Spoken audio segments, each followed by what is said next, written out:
10集的 Q&A。第一个问题是，如果情境都是自己显化的，那么摆荡又是怎么回事呢？而且这样意味着，不管多么的善，总还是会摆荡到不好的点上。我来回答这个问题。摆荡的意思是，各位有没有坐过那个海盗船？有。海盗船的意思就是说，你往一边摆荡，摆荡到最顶端的时候，然后就会往回摆荡。这个就是钟摆效应，意味着当你摆到极限的时候，就会往回摆荡。所以为什么我们常常显化不会有任何影响，是因为我们其实没有到那个极限，就是你其实只是在显化一点点，显化一点点，没有人会知道它的极限在哪里。如果你发心或者去显化一件很大的事情的时候，那么你可能就会去碰到你内在的那个极限。物极必反这句话，大家从古至今都听过，否极泰来呀，物极必反啊，这些都是同样的道理。这些道理从哪里来？各位可以看那个太极阴阳鱼就知道了。太极的那个阴阳鱼，从小然后一直到最大的时候，再过去了就是另外一个黑，到最顶端的时候碰到的开始就是变白的，所以到了最大的时候，它就会往回摆荡。就是这个意思，物极必反。你到了那个极限的时候，就会反转了，就会往另外一边摆荡。所以一般人其实不容易去碰到那个最大的极限。所以其实生命的摆荡是说，你显化一个内在的极限的时候，它就会碰到那个摆荡。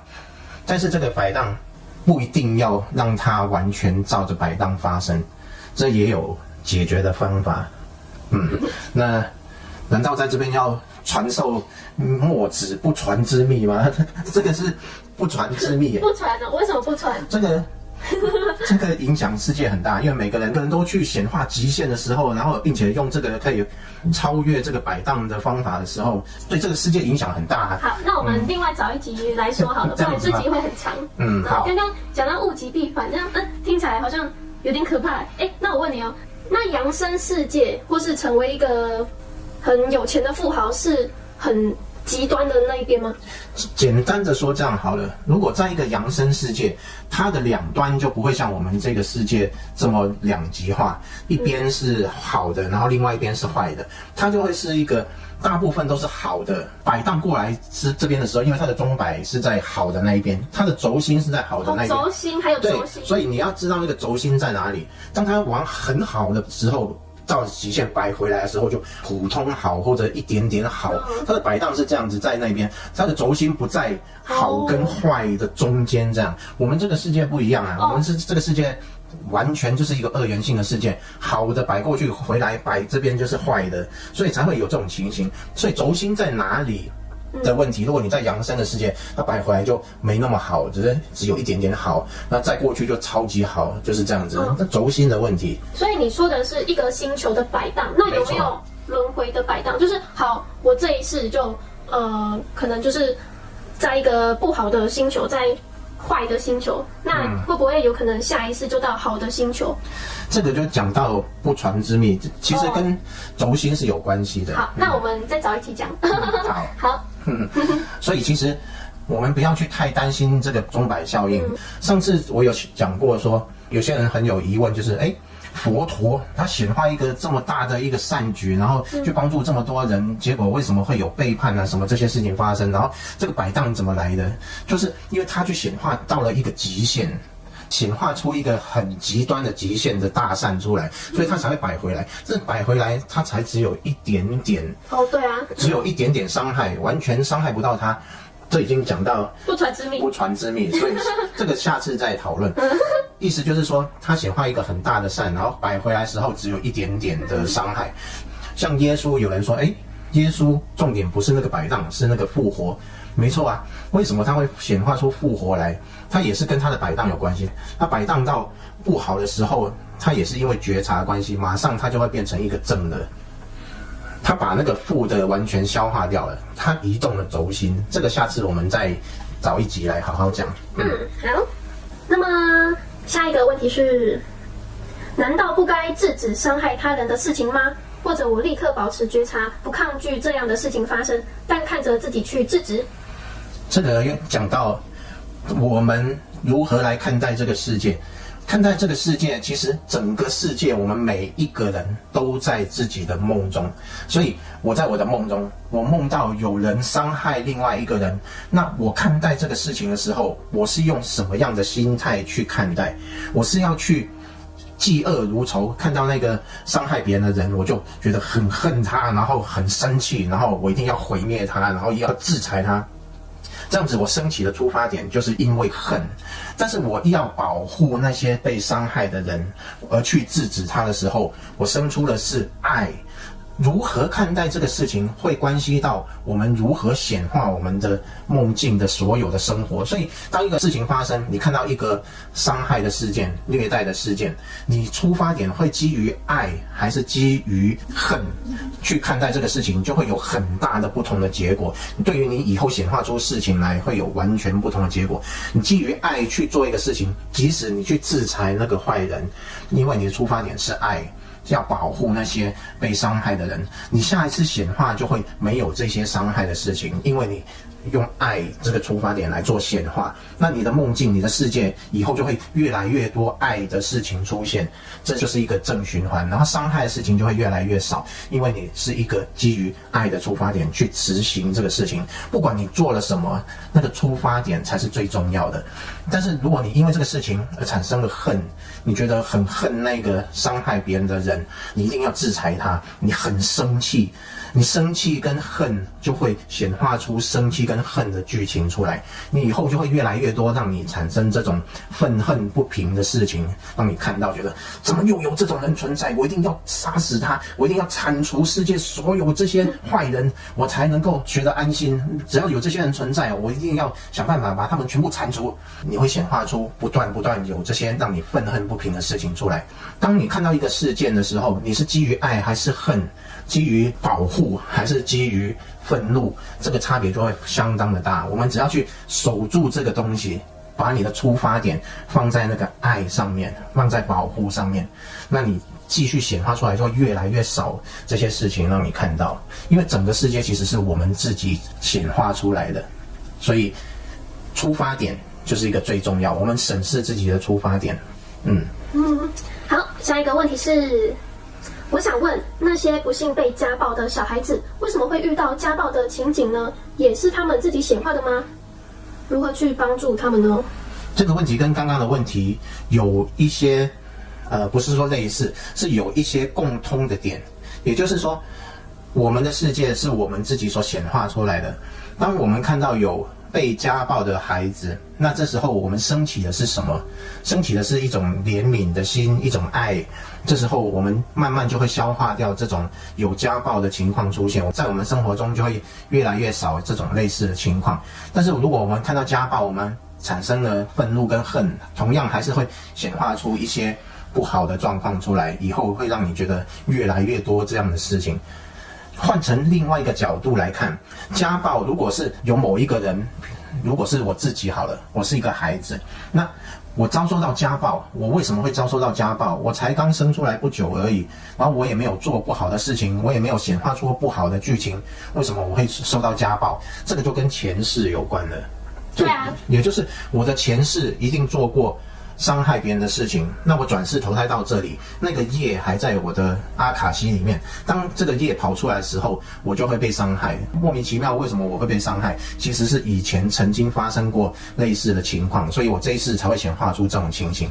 只要怀着爱来对待这种事情，当我被家暴的时候，我能够看到这一切其实只是我自己所创造的，或者是我能够对他用不解释的态度去看着它，就会被消化掉，以后就会越来越少，就是这样。对，这跟前世有关，就是因为可能是因为很多人看啊，小孩子很可爱啊，天真无邪啊。这么单纯的一个小孩子，他有没有做坏事？他很好啊，或是他很善良啊？为什么会被虐待、被家暴呢？有些人看到就好生气，好生气，怎么会发生这种事情？哇，那些虐待小孩的人、家暴小孩的人都很糟糕啊！怎么会有这种人？然后就很愤怒，然后希望那些家暴小孩子的人全部都下地狱啊，或是遭受到惩罚，遭到报应。就诅咒那些人有报应。果真报应就来了，在你眼里的坏人，他们可能就在某一世就投胎成人，然后变成小孩子，然后被人虐待、被家暴。然后又不小心被你看见了，然后你又觉得啊，怎么可以虐待小孩子啊，好生气，好生气，怎么会有人虐待小孩子？然后就那个正义感就来了，就想要伸张正义，想要让那个坏人有报应，让他尝点苦头，所以他就去虐待那个坏人，就他怎么对小孩，那就怎么对他，就怎么对他，对啊，他打小孩就打他，烧小孩就烧他，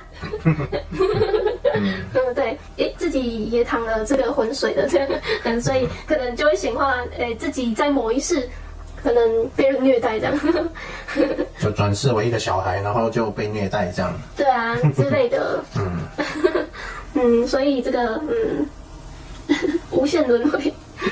尽量去把爱跟光送出去，而不是把恨跟愤怒送出去，不然就会造成一种恶性循环。重点是把我们的爱感染其他的人，而不是把我们的恨投射出去。这样子没有什么太大的帮助，对自己没有好处。对啊，对自己没有好处啦。对啊，冤冤相报何时了？看到现象，我们永远都不会知道它的起因是什么。有时候大家都只执着于看到那个现象，然后对现象起反应，就看到哇，小孩被虐待啊，哇，好生气哦。那个结果已经是一个结果，往往看不到那个起因是什么，我们也没办法看到起因。那我们对我们自己始终是看着结果，然后再对结果起反应。这个就讲到在佛学里面有一句话叫做“菩萨为因，众生为果”。众生就是一般的大众，还没有成菩萨的这些大众，他们看到现象，就是看到那个结果显化出了现象的时候，看到那个现象就是哇，虐待小孩这个现象，然后就会对这个现象产生抗拒，很害怕说发生了这样的现象，很恐惧，然后或者很生气，或者很抗拒。但是对于菩萨来说，他会看清楚这一切的因都是在哪里发生。比如说那个小孩被虐待，他看到那个因他知道原来这个小孩以前曾经虐待过别人，所以才会有这样的一个结果。菩萨在看事情的时候在看因，而且他自己在做显化的时候，他恐惧的是那个因。我看到一方被虐待，看到这种事情发生的时候，我是应该对那个被虐待的那一方去产生爱、产生关怀、产生爱护的心，这个是我马上显化的一个因。我现在的这个念头，当我看到这个现象的时候，我这个念头是不是能够顾好我自己的念头？能不能用爱去看待这件事情？所以菩萨为因，那个因就是每一个念头产生的时候，到底是基于什么？就是我们说的那个出发点。好，那下一个问题，那请问末法时代也是佛自己显化出来的吗？生灵困于轮回无法解脱，也是菩萨显化出来的吗？末法时代是佛所显化出来的吗？其实佛并没有显化末法时代出来，佛经上有讲说末法时代算一算时间就是我们这个时代。为什么我们刚好在这个时代，然后看到佛经上有记录说末法时代是什么时候？也就是说我们自己身体历经了这一个时段，那也就是我们显化出末法时代，并不是佛显化出末法时代。佛当初并没有去显化出末法时代，是我们看到了佛说现在是末法时代，我们看到的结果都是我们所显化，不是佛所显化的，这要分得很清楚。佛并没有显化出末法时代，我们看到了佛说现在是末法时代，不代表佛显化了末法时代。相反的是，佛当初已经看到了我们会在这个时候显化出末法时代，他可能提醒我们说哪个时间是末法时代哦。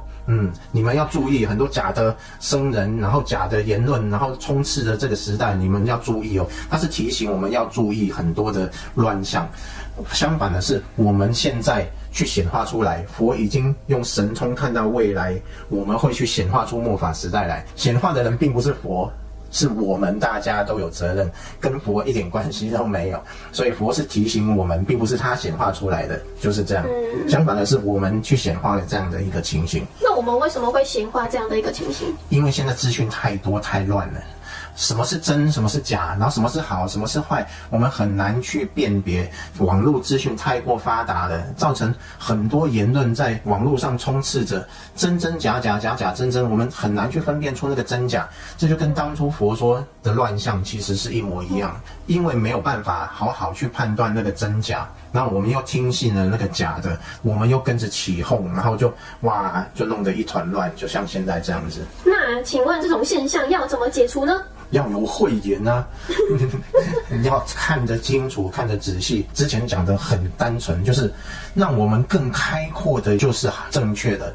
我们讲什么是正法，就是让我们越来越离开人生的故事，而朝向那个没有故事的那个空的，这样就是真实的。然后另外扬升来讲，就是让我们越来越开阔的，才是扬升的思想，就是这么单纯。如果都符合这些特点的话，那就是好的言论，正确的言论。那如果跟这些是不同的，它让你陷入一个狭窄的框框里面，然后把你包住，然后并且可能会有一些警告说，你如果不这样，你就会怎样怎样，那种带有恐吓或者说警告的一些成分在里面的，又或者说你们看到很多别人如何都是假的，然后去批判别人的这些言论也要注意，因为它就是把你锁在一个框框里面。当你们被锁在框框里面，越来越不开阔的这种言论就要注意了。好，下一个问题，我想问墨子，您的频率很高了。有吗？我频率很高了，谢谢。这是称赞吗？这称赞啊。这不是一个状态。很开心的频率。但是你是不是依然可以看到很多负面的事情，或者有被虐待啊，很不好的事发生？这个不应该是你显化的吧？我理解是不是你的意识里也有全人类的意识，所以你也可以看到这些，但并不是你的显化。我理解的对吗？这个就要说明，我看到的不是一个虐待的事情，我看到的是一个值得被关怀的事情。值得被关怀的事情跟虐待这是两回事哦。要分得很清楚，就是当你看待一个事情的时候，你是用什么角度去看待事情？我看到世界很完美啊，但是在这个完美的世界里面，有些部分是需要被关心的、关怀的。我承认有这样的一个现象，但是看到这些现象的时候，我就知道这是需要被关怀、需要被关心的。那我就把我的爱送出去，把光送出去，然后让这个对方能够接受到光跟爱，然后能够更好的显化他的生活。这是我所看到的。其实这一切就是我看到了我自己的出发点是什么。外面的现象就像一面镜子一样，回过头来让我去审视我每一次看到现象的时候，我是带着什么样的信念。这个就像菩萨为因，众生为果意思一样，我看到的马上是我的因，就是我用什么样的心态看到这件事情。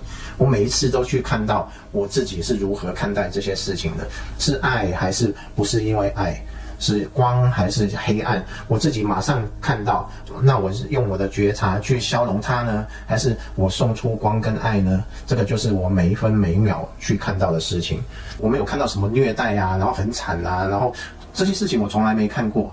就是我一直都保持着，是我需要去付出光跟爱的时刻呢，还是我要保持在觉察的时刻呢？我看到的都是这样，只是这样而已。每一个人的灵性阶段不同，那看事情的角度也不同。所以如果你看事情的角度是这样，也不代表别人看事情的角度跟你是一样的。每个人看的都不一样。所以我们自己看到自己是哪一个出发点，这是很重要的。好，下一个问题。那这样说，我们真的是可以改变别人的吗？那家庭暴力这样极端的情况呢？如果每天挨打，还是要用爱回应对方吗？对方就会自动停止家庭暴力吗？我可以跟各位大声的保证，如果当你被虐待，然后当你处于一种被伤害的情况，你如果用爱来回应这个情况，一定可以扭转这个情形。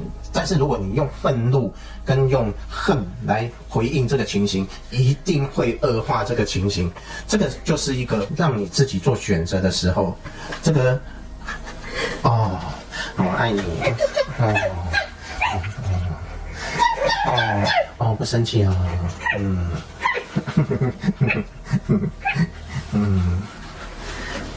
就像这样子，真的就像这样子。如果你是用爱来回应这些恨，如果你用恨去碰恨的话，它就会变成一个恶性循环，它不会让你从这个里面解脱出来。如果你用爱来回应，不管是暴力啊、恨意啊、愤怒啊，那个恨意跟愤怒慢慢就会被你的爱显化所改变，变成抵消，从抵消甚至会变成一种良性的循环，就是这样子。因为我们每个人所显化的其实都在我们自己的生活里面，我们只显化了我们所遭遇的事情，所以当你遭遇了这些事情，你知道是你显化出来的。至于说当初如何显化出这些事情，或许你不清楚，没关系，你从遭遇的那一刹那，你就可以去改变这个事情。那如果对方真的是自己讨厌的人呢？我一定要用爱对待他，或是宽恕自己显化这些现象，然后就继续维持跟他的关系吗？难道不能封锁他或是离开他吗？但是这样子会不会很虚伪啊？就是我明明是就是真的很不喜欢，很不喜欢。在这个里面，我们不要纠结在这样的状况里面。我们如果能够反过来用爱去对待这段关系，我们就用爱去对待这段关系。如果我没有办法去从这样的一个状况解脱出来，我还是很讨厌的话，我就很简单很直接的轻松的去离开这段关系，就轻松的去离开它就好。这有点像天气热了，我对热我并不喜欢，那我就轻松的去开冷气，就这样就好了。不会因为这样子，然后我就对天气，然后还是保持着很深的恨意，很讨厌。哦，这个天气怎么这么热啊？哇，恨死他了，热死我了。我不需要啊，我就只要轻轻的去开冷气，或者去找到阴凉的地方去待着，离开这个热的地方，就这么单纯而已。我们不需要去恨那个热。那你遇到一个人，你们的频率并不相合，频率不合就不合啊。每个人的频率都不一样，像有的人频率高，但是遇到很强烈的低频的地方的时候，很单纯，我们不需要去跟他抗衡啊，我们不需要去好，我跟你拼了，我大白伞盖佛母咒拿出来猛念，然后我跟你拼了。我就不相信我抵不过你，然后就在那里很挣扎，然后跟他拼了。其实不需要，你就轻松的离开那个低频的地方不就好了？就很简单，很单纯，不用跟他拼。所以你遇到一个你真的很讨厌，那代表你们的频率差距是很大，那你就轻松的离开就好了。你不要去纠结着啊，因为他很有钱，所以我不能离开他。我离开他，我吃饭怎么办呢？很讨厌他，但是我没有办法离开他。如果你纠结这种情况的话，只会让你自己更不舒服。你只要显化出你丰盛就好了，你不需要去维持在那里，僵持在那里。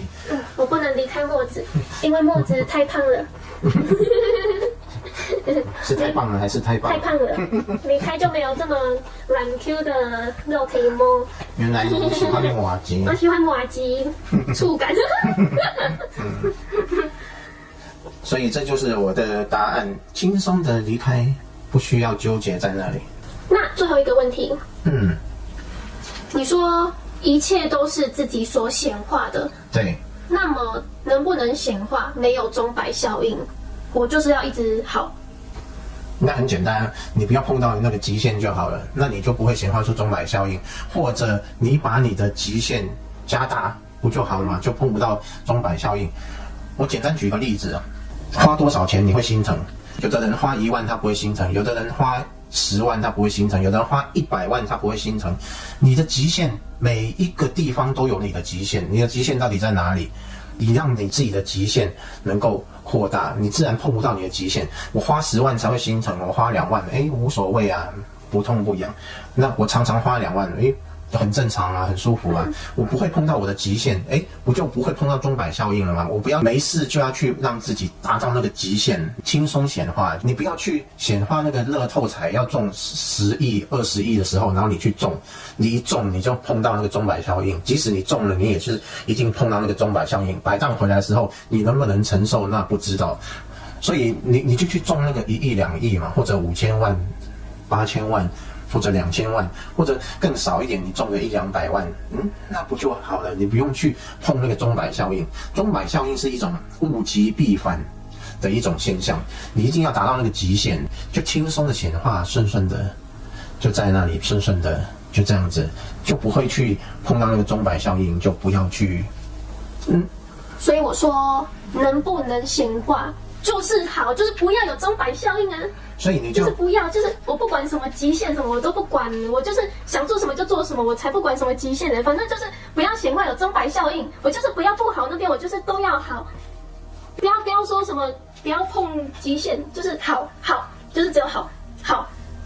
这个是下一次要讲的秘籍。啊，你早说嘛。我们怎么显化都没关系，当碰到钟摆效应也没关系。如果你能使用秘籍的话，那钟摆效应就会变成一个。我先透露一点给各位听好了。各位有买过股票吗？如果没有买过股票，我也简单解释给各位听。股票有涨有跌，当你碰到极限的时候，碰到它的压力点的时候，它就会跌。跌到某个点的时候，如果有一个东西叫做支撑点，那在那个支撑点的时候就会反弹回去，可能会涨得更高。我们的钟摆效应也一样，你可能钟摆效应一开始在这里就是你的极限，但是你有办法让一个支撑点产生，它在摆荡回来的时候，没有到很低的时候就会摆回去，然后这时候可以摆得更高，因为你移动了你的，这样有点透剧了。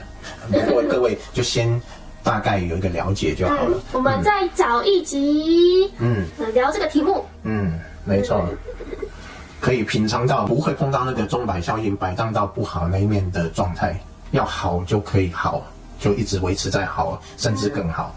那因为呢，我们要将这些智慧讯息让更多人知道，让所有人知道，让全世界都知道，这样全世界都会很美好，很有智慧。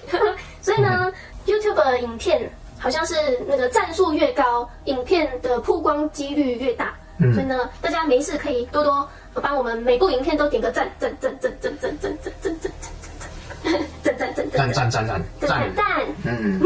然后呢，也可以顺道分享给可能有相同疑惑，或是可能需要听这类的分享的朋友们，记得分享给朋友们，亲朋好友都可以分享给他们听。那如果有什么问题，也可以多多在影片的下方留言。我们都有可能会拍成 Q&A 来回答各位的问题。那大家想要听显化呢，还是登出开悟呢？请在下方留言，让我们知道，给我们下集要拍的题目做个参考。好，那今天的影片就到这里啦，拜拜。拜拜。